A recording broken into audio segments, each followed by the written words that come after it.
പെയ്തു തോരാത്ത ചില മഴകളുണ്ട്. പുറത്തല്ല, ഉള്ളിൽ. ആരും കാണാതെ ആരും അറിയാതെ പെയ്യുന്ന മഴകൾ. അങ്ങനെ മഴയത്ത് ഒരു വലിയ ആൾക്കൂട്ടത്തിന് നടുവിൽ തനിച്ചായ പോലെ നിന്നിട്ടുണ്ടോ? ഒറ്റപ്പെടൽ അനുഭവിച്ചിട്ടുണ്ടോ? നമ്മൾ ഏറ്റവും കൂടുതൽ ഒറ്റപ്പെട്ടു പോകുന്നത് ഒരു മുറിയിൽ തനിച്ചിരിക്കുമ്പോഴല്ല.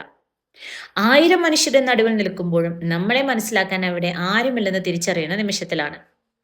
മുഖത്തൊരു ചിരി വരുത്തി എനിക്കൊരു കുഴപ്പവുമില്ല എന്ന് ലോകത്തോട് മുഴുവൻ ഉറക്കെ പറയുമ്പോഴും ഉള്ളിൻ്റെ ഉള്ളിൽ ആരെങ്കിലും ഒരാൾ വന്ന് എനിക്കറിയാം നിന്റെ സങ്കടം എന്ന് ചേർത്തണച്ചു പറഞ്ഞിരുന്നെങ്കിൽ എന്ന് നമ്മൾ ആഗ്രഹിച്ചു പോകാറില്ലേ? എല്ലാവരെയും കേൾക്കാനും ആശ്വസിപ്പിക്കാനും ഓടിയെത്തുന്ന ചിലരുണ്ട്. പക്ഷെ അവരുടെ ഉള്ളിലെ സങ്കടങ്ങൾ കേൾക്കാൻ ആരും ഉണ്ടാകാറില്ല. മറ്റുള്ളവർക്ക് മുന്നിൽ തളരാതെ നിൽക്കാൻ സ്വയം ഉരുകിത്തീരുന്നവർ. നിങ്ങളിപ്പോൾ കടന്നുപോകുന്ന വേദന എത്ര വലുതാണെന്ന് എനിക്കറിയില്ല. അതിൻ്റെ വേദനയുടെ ആഴം നിങ്ങൾക്കേ അറിയുള്ളൂ. പക്ഷെ എനിക്ക് ഒന്ന് ഉറപ്പാണ്. ഇത്രയും ആഴത്തിൽ സങ്കടപ്പെടാൻ ഒരു ഹൃദയമുണ്ടെങ്കിൽ അതിലും ആഴത്തിൽ തിരികെ സ്നേഹിക്കാനും അതിജീവിച്ച് മുന്നോട്ട് വരാനുള്ള കഴിവ് ആ ഹൃദയത്തിനുണ്ട്. കരഞ്ഞു തീർത്ത രാത്രികൾ വെറുതെയല്ല.